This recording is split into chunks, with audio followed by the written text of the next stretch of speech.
तो पुण्यात्माओं, इस प्रकार हमने सत्संग माने से ज्ञान होता है। तो परमात्मा याद दिलाते हैं, क्या बताते हैं, पतझड़ आवत देख कर बन रोवे मन माही, ऊंची टहनी पात थे अब पीले हो जाही। परमात्मा याद दिलाते हैं कि जिस समय पतझड़ आती है और वन हमें याद दिलाते हैं कि आपके साथ ऐसी बीत रही है, आप ध्यान नहीं देते, आप गलत स्थान पर रह रहे हो, यो लोक ठीक नहीं है। और जो भगवान से दूर हैं वो तो महादुखी प्राणी हैं, और दुर्भाग्य उन प्राणियों का, मनुष्य जीवन उनको मिला या ना मिला बराबर है। ये इतना भयंकर लोक है। परमात्मा की शरण में आने के बाद जीव को यहाँ थोड़ा बहुत जीने की राहत मिलती है, और आने वाली जो संस्कार किस्मत की जो आपदाएं हैं वो भी भगवान टाल देता है। परमात्मा को इसीलिए हम खोजा करते हैं। कहते हैं दुख में सुमन सब करें, सुख में करे ना कोई, और जय सुख में सुमन करें दुख का एक है। परमात्मा की भक्ति जो करते हैं सुख में तो उनको दुख नहीं होते, और यदि दुखी प्राणी भी परमात्मा की भक्ति करने लगता है सत्य भक्ति श्रद्धा से, उनके दुख भी दूर हो जाते हैं। तो हम भक्ति कर अवश्य रहे थे, लेकिन भक्ति कर रहे थे शास्त्र विधि त्याग कर मनमाना आचरण कर रहे थे। श्रीमद् भगवद गीता अध्याय नंबर 16 के श्लोक नंबर 23 में कहा कि अर्जुन, जो शास्त्र विधि को त्याग कर मनमाना आचरण करते हैं उनको न तो सुख होता है और न उनकी गति होती है और न ही उनकी कोई सिद्धि प्राप्त होती है, अर्थात यूजलेस, व्यर्थ। 16वें अध्याय के 24वें श्लोक में तुरंत कहा कि अर्जुन, इससे तेरे लिए कर्तव्य और अकर्तव्य की दृष्टि में शास्त्र ही प्रमाण है, किसी अन्य व्यक्ति की दंत कथा के आधार से तू अपनी भक्ति पर मत लगना। जो हमारे सदग्रंथ बताते हैं उन्हीं को आधार मानना।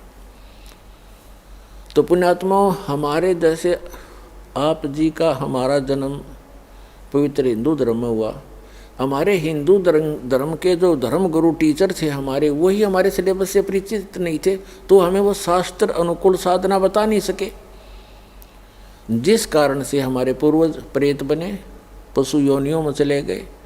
अब उनके लिए यत्न बनाते हैं, बाद में सरहद निकाल दो, ऐसे कर दो, वैसे कर दो, तेरामी कर दो, वर्षी कर दो। फिर क्या होगा? वो चला गया जहाँ जाना था, पीछे पापड़ बेल रहे हैं। तो ये शास्त्र विधि त्याग कर मनमाना आचरण था। तो पुण्यात्माओं, परमात्मा बताते हैं कि पतझड़ आवत देख कर बन रोवे मन माही, ऊंची टहनी पात थे इब पीले हो जाई। कहते हैं पात झड़नता ये कहे, सुन भई तरवर राय, अब के बिछुड़े नहीं मिले, ना जाने कहाँ गिराएंगे जाए। तरवर कहता पात से, सुनो पात एक बात, यहाँ की यह रीति है, एक आवत एक जात। अब परमात्मा हमें उदाहरण देना चाहते हैं कि जिस संसार में आप रह रहे हो ये एक वन है, और इसकी यहाँ की रीति क्या है कि एक आता है एक जाता है। जैसे वसंत ऋतु आती है, पतझड़ कहते हैं, जब पत्ते झड़ जाते हैं सब वृक्षों के, और फिर तुरंत कोपल फूट आती है, और कुछ देखते ही देखते कुछ दिनों में वो पत्ते बनकर लहरा रहे होते, फड़फड़ा रहे होते। एक वर्ष वो फड़फड़ा लेते हैं, फिर पीले होकर गिर जाते हैं, तुरंत नई कोपल फूट आती है, और वो भी ऐसे ही गिर जाते हैं। तो यहाँ परमात्मा हम उदाहरण देना चाहते हैं कि संसार रूपी वन है, और एक परिवार रूपी वृक्ष है, और इसके सदस्य रूपी पत्ते ये झड़ पीले हो यानी बूढ़े हो करके या रोगी होकर मरते जा रहे हैं, दुर्घटना से समाप्त हो रहे हैं। कहते हैं पतझड़ आवत देख कर बन रोवे मन माही, ऊंची टहनी पात थे वह पीले हो जाही। अब जैसे वृद्ध हो गए जो भक्त, जो व्यक्ति, उनके सफ़ेद बाल हो गए, ये हमारे की तरह। अब इनको ये सूचना वो मिल गई है कि तुम्हारी टिकट कभी भी कट सकती है, चालन की तैयारी करो। लेकिन हम बगैर ज्ञान के, भगवान के अध्यात्म मार्ग से परिचित न होने के कारण हम और ही अटकलों में लगे रहते हैं, अभी नहीं मरेंगे, अभी नहीं मरेंगे। जो आज मृत्यु को प्राप्त हुए या कल हुए, वो भी ये सोच कर जी रहे थे अभी नहीं मरेंगे। इस भूल को सत्संग में मिटाया जाता है, दृढ़ निश्चय कराया जाता है। अब क्या बताते हैं परमात्मा कि पतझड़ के अंदर पीले पत्ते, पहले वाले पत्ते पीले होकर टूट टूट कर गिर जाते हैं। कहते पात झड़नता ये कहे सुन भई तरवर राय, अब के बिछड़े नहीं मिले ना जाने कहाँ गिरेंगे जाए। जैसे किसी परिवार का कोई सदस्य मृत्यु को प्राप्त हो रहा है और उसको ये पता लग गया कि तेरी मृत्यु डेफिनेट है, कोई ऐसा असाध्य रोग है, और डॉक्टरों ने भी बता दिया है कि तू 2 महीने 20 दिन का मेहमान है, तो उस समय उस व्यक्ति की स्थिति देखो। अब उस समय क्या करते हैं, कुल के लोग इधर उधर से इकट्ठे होते हैं, मेहमान आना शुरू हो जाते हैं कि मेडिकल के अंदर है, कुछ दिनों का मेहमान है। तो उसको सांत्वना देते हैं कि भाई यहाँ तो सभी ने मरना है, पीछे देख ले कोई दादा रहा ना परदादा रहा, एक दिन सबने जाना है, क्यों माड़ा मन करता है, खुश होकर जान दे दे। तो उसने संतुष्टि करनी पड़ती है कि सभी मरेंगे, इससे उसको सांत्वना मिल जाती है, मरने की सुविधा मिल जाती है। लेकिन वो दुख जो का तो उसके पहाड़ जितना उसके कम सिर पे रखा हुआ, और अगले जन्म में उसको भोगना पड़ता है। तो ये परमात्मा याद दिलाते हैं कि पात झड़नता यूं कहे सुन भई तरवर राय, अब के बिछुड़े नहीं मिले ना जाने कहाँ गिरेंगे जाए। तो वो परिवार का सदस्य अवश्य महसूस करता, कितनी सांत्वना देते रहो, हे भगवान अब ना पता कहाँ जाऊँगा, कहाँ जन्म होगा। तो परमात्मा उसके लिए आगाह करते हैं कि तू पहले ही यदि मेरी शरण में आ जाता, तेरा आगे का ठिकाने का पता लग जाता, और फिर मरने में चिंता नहीं होती, से हर शरीर छोड़कर चला जाता, भक्ति करके जाता, और परमात्मा की भक्ति से, दान धर्म से बड़ी आसानी से जीव निकल जाता प्राणी का। नहीं तो भक्तिहीन प्राणी भुगत का मरता है, टट्टी पेशाब निकल जाती है, बुरा हाल होता है, यम के दूत दिखने लग जाते हैं, कई दिन पहले भयभीत होना शुरू हो जाता है। तो यहाँ बताते हैं परमात्मा के जीवित जग में जूती पड़े फिर जम तोड़े छाती,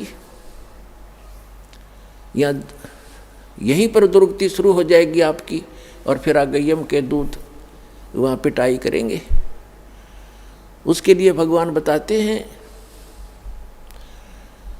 कि फिर कुल के लोग ऐसे सांत्वना देते हैं जैसे पात झड़नता यूं कहे सुन भई तरवर राय, यानी वृक्ष को कहता है पत्ता कि अब के बिछड़े हम नहीं मिले ना जाने कहाँ गिरेंगे जाए। और तरवर कहता पात से, पेड़ कहता उस पत्ते से, मान लो कि तरवर कहता पात से, सुनो पात एक बात, यहाँ की यह रीति है, एक आवत एक जात। दादाजी की टिकट कटन होगी, पोता पैदा हो गया, 20-30 साल 50 वर्ष में पोते की टिकट कट जाएगी, उसका पोता आ जाएगा। तो परमात्मा कहते यहाँ की यह रीति है, एक आवे और एक जात। तो परमात्मा आपको याद दिलाते हैं, कबीर ये तन जावेगा सके तो ठाहर ला, एक सेवा कर सतगुर की भाई गोविंद के गुण गा। अब जैसे पुराने समय में हमने देखे पुराने कच्चे मकान हुआ करते थे, और उसमें कड़ी और सैतीर होते थे, वुडन बीम, वुडन बैटन, और उनमें से कोई सतीर में क्रैक आ जाता था तो पूरी की पूरी छत गिरने के चांसेस हो जाते थे। तो क्या करते थे, उसके नीचे एक बल्ली लगा देते थे मोटी सी, नीचे थोड़ा उसका बेस सा बना करके ईंट आट रख के पक्की, और नीचे उसका बल्ली लगा देते थे, उसको ठाहर बोलते थे, ठाहर यानी सपोर्ट। तो वो ठाहर लगाकर मनमाना 20-30 वर्ष तक उस मकान को चला लेते थे, नहीं तो उसी दिन गिर जाता जब ठाहर ना लगाते। तो परमात्मा कहते हैं, हमें संदेश देते हैं और संकेत देते हैं, कबीर ये तन जावेगा, जिस दिन आपका निर्धारित समय है जाने का, यदि आप कबीर परमेश्वर की शरण में नहीं आए हो तो आप निश्चित मरोगे उस दिन। कबीर ये तन जाएगा, सके तो ठाहर ला, ठाहर माने वो सपोर्ट, और वो सपोर्ट क्या बताई है, एक सेवा कर सतगुरु की और गोविंद के गुण गा, परम पिता का भक्ति कर सतगुरु की शरण में आके। कबीर ये तन जावेगा, सके तो ठाहर ला, और एक सेवा कर सतगुरु की और गोविंद के गुण गा। इस यदि आप यहाँ कुछ दिन जीना भी चाहते हो, और जीने का उद्देश्य यहाँ बकवादों के लिए नहीं, आपको एक्सटेंशन मिलेगी। यदि आप भक्ति उद्देश्य से आत्मा से पुकार करते हो परमात्मा से, तो कहते हैं फिर आपको एक्सटेंशन मिल जाएगी, वो ठाहर लग जाएगी इस सत भक्ति की सतगुरु शरण में आने से। इसका विकल्प भी बता दिया परमात्मा ने, अल्टरनेट बताया है कि इस आयु को भी आप एक्सटेंड कर सकते हो।